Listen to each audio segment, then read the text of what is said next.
आज अपने बात करेंगे ब्रिटिश संविधान के अंतर्गत प्रधानमंत्री का पद, स्थिति और उसके कार्यों के बारे में। किस ब्रिटेन की जो शासन व्यवस्था है उसमें प्रधानमंत्री का पद है वो एक अति महत्वपूर्ण पद है। हम लोगों ने पहले भी पढ़ा है कि ब्रिटेन का जो संविधान है संयोग और विवेक का शिशु कहलाता है। मतलब उसमें अनेक जो प्रावधान है वो परंपराओं से विकसित हुए हैं, अनेक संयोगों पर आधारित हैं। तो जो प्रधानमंत्री का पद है वो भी वहां अनौपचारिक है, उसका कोई कानूनी आधार नहीं है। तो प्रधानमंत्री का पद कैसे अस्तित्व में आया ब्रिटेन की शासन व्यवस्था में? पहले सम्राट था, वो मंत्रिमंडल की बैठकों की अध्यक्षता करता था। लेकिन हुआ क्या कि 1714 में ब्रिटेन पर हनोवर वंश के शासकों का शासन था। जॉर्ज प्रथम और द्वितीय उस समय शासक बने उस काल में। तो जो जॉर्ज प्रथम और द्वितीय थे उनके साथ एक समस्या आई। वो समस्या थी भाषा की समस्या, कि दोनों ही अंग्रेजी भाषा नहीं जानते थे। इस कारण से उन्होंने मंत्रिमंडल की बैठकों में जाना कम कर दिया और धीरे धीरे बिल्कुल ही बंद कर दिया। उन्होंने इसके अपने स्थान पर मंत्रिमंडल के ही एक सदस्य वालपोल को नियुक्त किया कि आप मंत्रिमंडल की बैठकों की अध्यक्षता करेंगी। और इस प्रकार 1721 में वहां प्रथम बार जो प्रधानमंत्री के रूप में वालपोल नियुक्त हुए, तब से ही वहां प्रधानमंत्री पद सृजित हो गया। यदि प्रधानमंत्री की नियुक्ति की बात की जाए तो प्रधानमंत्री जो होता है लोक सदन का नेता होता है। जिस दल को बहुमत मिलता है चुनावों में, उस दल का नेता है, उसे सम्राट बुलाता है, निमंत्रण भेजता है प्रधानमंत्री बनने के लिए। तो प्रधानमंत्री जो होता है लोक सदन के प्रति ही उत्तरदायी भी होता है। तो वहां ये आवश्यक है कि जो प्रधानमंत्री है वो लोक सदन का सदस्य हो, जबकि भारत में ऐसा नहीं है। तो प्रधानमंत्री हमने देखा कि किस प्रकार से प्रधानमंत्री का पद विकसित हुआ। इसके साथ ही जो प्रधानमंत्री होता है वो किसी भी शासन की धुरी होता है। सारे जो महत्वपूर्ण कार्य है, नीतियों की घोषणा है, वो सब प्रधानमंत्री के द्वारा किए जाते हैं। तो आइए देखते हैं अपने कि प्रधानमंत्री क्या क्या कार्य करता है। प्रधानमंत्री मंत्रिमंडल से, सम्राट से, लोक सदन से, शासन से और दल से संबंधित अनेक काम करता है और इनसे संबंधित अनेक शक्तियों का प्रयोग करता है। जैसे आपने सबसे पहले देखें मंत्रिमंडल संबंधी प्रधानमंत्री के कार्य और शक्तियां। तो प्रधानमंत्री मंत्रिमंडल का निर्माण करता है। प्रधानमंत्री सम्राट की तरफ से पूर्ण रूप से स्वतंत्र है कि वो अपने दल में से जो मुख्य नेता हैं या उसके जो योग्य व्यक्ति हैं उनका चयन मंत्रिमंडल के लिए करें। जो भी सूची सम्राट को दे दी जाती है प्रधानमंत्री की तरफ से मंत्रिमंडल की, सम्राट उसको स्वीकृत कर देता है।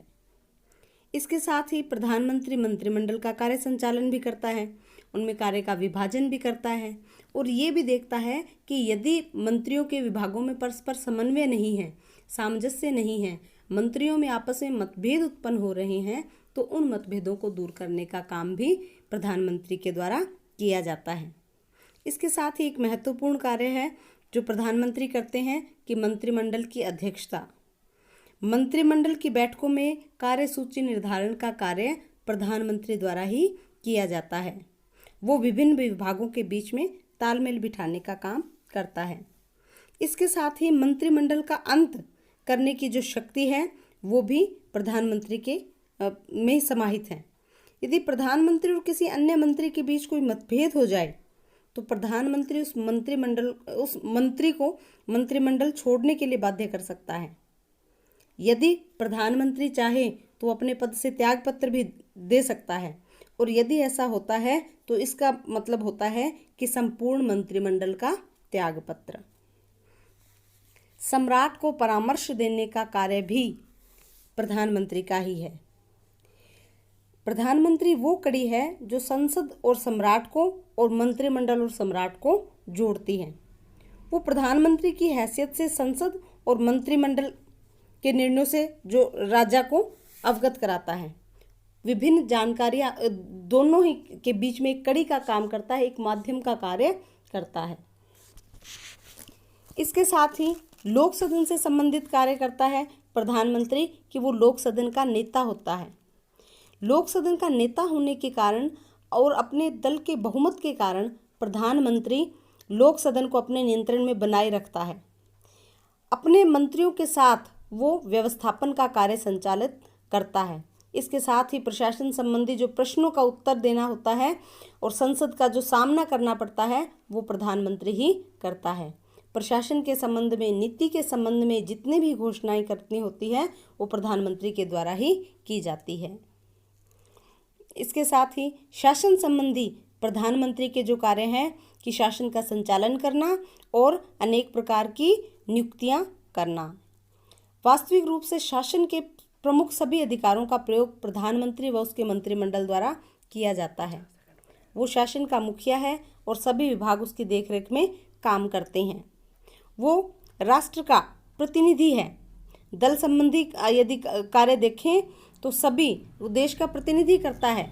विदेशों में कहीं जाता है तो वहाँ भी, और जब संधि करता है तो उस समय वो देश के प्रतीक के रूप में कार्य करता होता है। वो देश का प्रतिनिधि है, वो नेता है। प्रधानमंत्री अपने दल का भी नेता होता है। जनता दल के नाम पर सदस्यों को निर्वाचित करती है। अतः प्रधानमंत्री न केवल सदन में दल का नेतृत्व करता है बल्कि देश भर में जो अपना जो दल का नेतृत्व करता है। ब्रिटिश संविधान में संकटकालीन जो स्थिति है उसकी स्पष्ट व्यवस्था कुछ नहीं की गई है।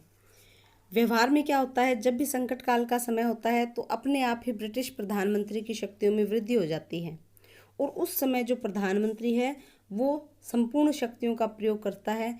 एक तरह से अगर हम कहना चाहें तो वो तानाशाह भी बन सकता है। जैसे प्रथम और द्वितीय विश्व युद्ध हुआ उस समय लॉर्ड जॉर्ज और चर्चिल ने ऐसी ही शक्तियों का प्रयोग किया था। तो हमने देखा कि जो ब्रिटिश प्रधानमंत्री है अनेक कार्यों को करता है। तो ब्रिटिश प्रधानमंत्री की वास्तविक स्थिति क्या है, जो अनेक विद्वान हैं वो अलग अलग उसकी स्थिति के बारे में बात करते हैं। लॉर्ड मार्ले कहता है कि वो समान पद वालों में प्रथम है। विलियम हाईकोर्ट कहता है कि प्रधानमंत्री नक्षत्रों के बीच में चंद्रमा है। रैमजो मेयर कहता है कि मंत्रिमंडल राज्य रूपी जहाज यंत्र है और प्रधानमंत्री उस यंत्र का चालक है। यदि हम उसकी वास्तविक स्थिति देखें प्रधानमंत्री की तो हम कह सकते हैं कि उसकी स्थिति अत्यंत महत्वपूर्ण है, शक्तिशाली है, वो शासन की धुरी है। लेकिन ये सब प्रधानमंत्री बनने वाले व्यक्ति के व्यक्तित्व पर और उसके व्यक्तिगत प्रतिष्ठा पर और उसके दल पर, दल के समर्थन पर निर्भर करता है। जैसा व्यक्ति का व्यक्तित्व होगा, जितनी उसकी दल में उसकी स्थिति होगी, जितनी उसकी व्यक्तिगत प्रतिष्ठा होगी, उसी प्रकार के अधिकारों का, उतनी ही शक्तियों का प्रयोग कोई भी व्यक्ति कर सकेगा। जैसे डिज़रायली थे, लॉर्ड जॉर्ज थे और चर्चिल थे, ये प्रधानमंत्री अधिक शक्तिशाली थे, परंतु एटली थे और विल्सन ये प्रधानमंत्री दुर्बल थे। अतः प्रधानमंत्री के व्यक्तित्व पर निर्भर करता है कि चाहे तो अपने मंत्रिमंडल पर छा जाए और चाहे तो अपने सहयोगी मंत्रियों से